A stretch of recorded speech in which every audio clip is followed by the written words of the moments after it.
Hello students of class 7, good morning. I am Malik sir. I am going to continue the revision of lesson 4, heat and its effect, right? तो ये मैं इसको revision को continue कर रहा हूँ और मैंने आपको बताया था सिलेबस मैं आपको दूंगा, तो आज नहीं, अब कल जो मैं आपको पढ़ाऊंगा ना कल, तो मैं आपको हाफ ईयरली का सिलेबस जो है प्रोवाइड कर दूंगा, ठीक है, पक्का। तो अभी हम लोग पढ़ते हैं, आगे रिवाइज करते हैं। इसमें ट्रांसफर ऑफ हीट के बारे में पढ़ते हैं। हीट का ट्रांसफर कैसे होता है from one part two another, है ना।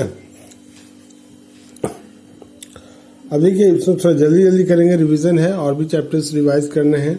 The flow of heat from a body at a higher temperature. आप याद रखिए हीट का जो फ्लो होता है हमेशा हायर टेम्परेचर से लोअर टेम्परेचर की तरफ होता है, ठीक है। कोई भी बॉडी जो जिसका टेम्परेचर ज्यादा है और कोई बॉडी जो उसके संपर्क में ठंडा है, तो हीट हायर टेम्परेचर से जो लोअर टेम्परेचर वाला बॉडी है उधर को ट्रांसफर होगा। The flows of heat from a body at higher temperature to another body और to another part of the same body at a lower temperature is called transfer of heat.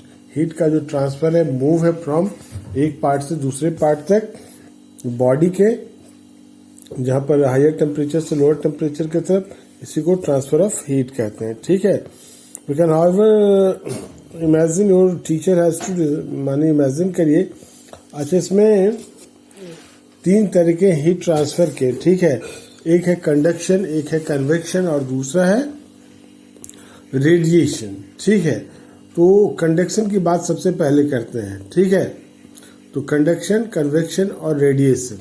अच्छा, एक चीज याद करिए, कंडक्शन, अगर suppose करिए आप अपने क्लास में सीट पर सबसे आगे बेंच पर बैठे हुए हैं, ठीक है, और एक बुक है, एक कॉपी है, जो कुछ भी है, उसको आपको लास्ट बेंच पर आपका एक दोस्त बैठा है उसको ट्रांसफर करना है ना। तो कैसे ट्रांसफर करेंगे? तो इसके तीन तरीके हो सकते हैं कि आप अपने पीछे वाले बच्चे को दें, वो अपने पीछे वाले को दे, वो अपने पीछे वाले को दे, और इस तरह बुक आपसे आपके दोस्त तक पहुंच जाएगा, ठीक है। एक ये मेथड हुआ। दूसरा मेथड है आप खुद से वहां से उठिए और जाकर उस बच्चे अपने दोस्त को जाके दे दीजिए, दूसरा मेथड हुआ। तीसरा मेथड कि आप अपने सीट से किताब को फेंक कर उसको दे दीजिए। तीन मेथड है, ठीक है। इनको हम आपको इसमें जो ट्रांसफर ऑफ हीट के संदर्भ में बताऊंगा। तो कंडक्शन में कुछ ऐसे ही होता है। कंडक्शन जो हीट का प्रोसेस है, हीट के ट्रांसफरिंग का, इसमें ऐसा ही होता है। अच्छा, आप घर में कभी कभी देखते हैं, अगर जैसे यहाँ पर एग्जांपल भी दिया हुआ है, अगर कलछुल वगैरह को मेटल स्पैन का एक पार्ट अगर आप उस पर चढ़ाए हैं, तो उसका जो दूसरा सिरा जो है, अगर उस पर प्लास्टिक के कवर नहीं लगे हैं, पूरा मेटल है, तो वो क्या होगा, वो गर्म हो जाएगा और आपको हाथ से छूट जाएगा, है ना। तो यहाँ पर जो हीट का ट्रांसफर होता है एक एंड से, जहां पर आप उसको गर्म कर रहे हैं वहां कर रहे हैं, लेकिन वो दूसरे एंड तक हीट का ट्रांसफर होता है। इसमें होता कैसे है, कोई भी मैटर जो होता है, आपको बताया कि किससे बना होता है, मॉलिक्यूल से, एटम से मॉलिक्यूल्स, ठीक है। तो क्या होता है, जब यहाँ का जो एटम है वो पहले गर्म होगा, ठीक है। गर्म होगा तो वाइब्रेट करेगा, अपने बाजू वाले एटम से टकराएगा, तो अपना एनर्जी क्या करेगा, उसको ट्रांसफर करेगा, ठीक है। वो अपने बाद वाले से टकराएगा, है ना, ठीक है। तो वो अपना एनर्जी उसको ट्रांसफर करेगा, वो फिर अगला करेगा, और इस तरह से ये एनर्जी का जो ट्रांसफर है, हीट एनर्जी का, एक पॉइंट से, एक सिरा से दूसरे सिरे तक चला जाता है। इसमें एटम या मॉलिक्यूल्स जो हैं खुद उठकर नहीं जाते, ठीक है। वो अपने नियर बाय एटम या मॉलिक्यूल्स को अपना हीट ट्रांसफर करते हैं, और फिर अगला अगले को करेगा, अगला अगले को, और इस तरह से ये हीट, ये जो इंड आपका हॉट इंड है, यहाँ जो गर्म हो रहा है, धीरे धीरे हीट यहाँ से वो इसके मेटल के दूसरे सिरे तक चला जाएगा, ठीक है। इस तरह से ट्रांसफर होता है। तो आपने देखा, ठीक, बगल वाले को दिया, जैसे किताब को आपने अपने पीछे वाले को दिया, अपने उसके बाद उसने अपने पीछे वाले को दिया, तो कुछ ऐसा ही इसमें होता है। पहला मॉलिक्यूल जो हीट अप होगा तो अपना एनर्जी दूसरे को ट्रांसफर करेगा वाइब्रेशन के द्वारा, फिर वो अगले को देगा, फिर अगले को देगा, इस तरह से एक एंड से दूसरे एंड तक मूव करता है। तब इसको डिफाइन कैसे करेंगे? Conduction is the process of transfer of heat. Conduction is the process of transferring of heat in a body from the hotter end to the colder end without any actual movement of the molecules of the material. Actual movement नहीं होता है। Actual movement मतलब वहां से उठ के जाकर दूसरे एंड पे जाके हीट को ट्रांसफर दे के फिर वापस लौट जाएगा, फिर जाए फिर वापस लौट जाए, ऐसा नहीं होता। बल्कि वो खुद अपने मूव नहीं करता, अपने नियर बाय मॉलिक्यूल्स को हीट ट्रांसफर करता है और इस तरह से ये चला जाता है दूसरे एंड तक। यहाँ एक्सपेरिमेंट भी दिया हुआ है। एक ये रॉड है, ठीक है, जिसको इसमें लगाया गया है और यहाँ पर अलग अलग जगहों पर यहाँ तक क्या है वैक्स लगाया गया है, ठीक है, वैक्स मोम को कहते हैं। उसमें ये सारी कांटियां जो थी चिपका दिया गया था, ठीक है, वैक्स में चिपक गया था।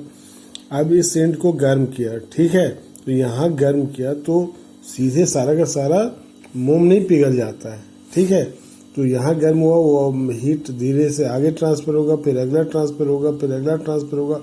जैसे जैसे हीट आगे की ओर जाएगा वैक्स जो है पिघलेगा, मेल्ट करेगा और कांटे उसमें से छूटकर नीचे गिर जाएगी, है ना। और जैसे जैसे आगे जाएगा, जैसे जैसे हीट का ट्रांसफर अगले इंच तक जाएगा, वैक्स क्या होगा, पिघल के नीचे की ओर आ जाएगा, ठीक है। एक था ये। अब good and bad conductor of heat की बात करें तो गुड एंड बैड कंडक्टर, जो भी मटेरियल अपने से होकर हीट को आसानी से जाने देते हैं उनको उनको कंडक्टर्स कहते हैं। Those materials which allow heat to pass through them easily are called conductors, ठीक है। और जो अपने से होकर हीट को नहीं जाने देते उनको इंसुलेटर्स कहते हैं, ठीक है। The material which allow heat to pass through them quickly are called good conductors of heat and the materials which do not allow heat to pass through them are called bad conductors of heat, right?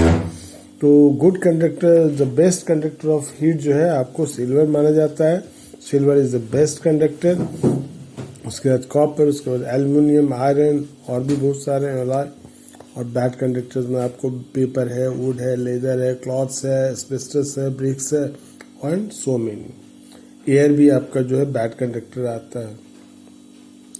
Air and जो distilled water है जिसको हम लोग pure water कहते हैं वो भी bad conductor of heat है। तो most liquid and gases are bad conductors of heat. अब कंडक्टर्स ऑफ हीट का देखिए यहाँ पर क्या सब यूज है, देखते हैं।